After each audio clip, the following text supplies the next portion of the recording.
نكتشف كيفاش بدا الشعبي في الجزائر. قلت جابوا قصائد من المغرب. نعم، نقدر نقولوا انه اصلا من المغرب. القصائد هي مغربيه. كان الشيخ ناظور راح للمغرب وراح لزاويه الوزان، راح جاب من تم القصائد ودخل لاول مره المديح اللي راح في المستقبل يولي الشعبي، ودخل لاول مره المديح اللي راح في المستقبل يولي الشعبي.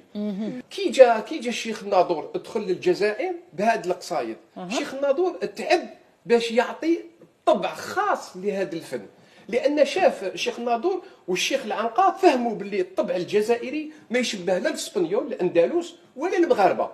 الشعبي مع الاول كيفاش كانوا يسميوه؟ على بالك كيفاش كانوا يسميوه؟ كانوا يسميوه المغربي.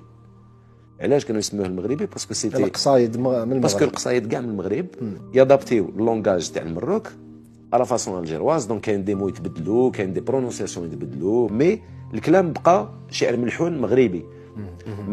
الكلام بقى شعر ملحون مغربي. هذا النوع الجديد تاع الموسيقى ولا يتلعب في كامل القهاوي الشعبية تاع القصبة، خاصة في سهرات رمضان، وين الفنانين بداو تاني يدخلوا في القصايد تاع الملحون المغربي. ما خلى حتى حاجه العنقه والكلام وخلي كان يروح للمغرب يجيب القصايد. حتى القصايد باغ كيقولوا مفقودين وكاع منين يجيبوه؟ من عند الشيخ كبار وجابوا من المروك، جابوا من المغرب. منين جابوهم؟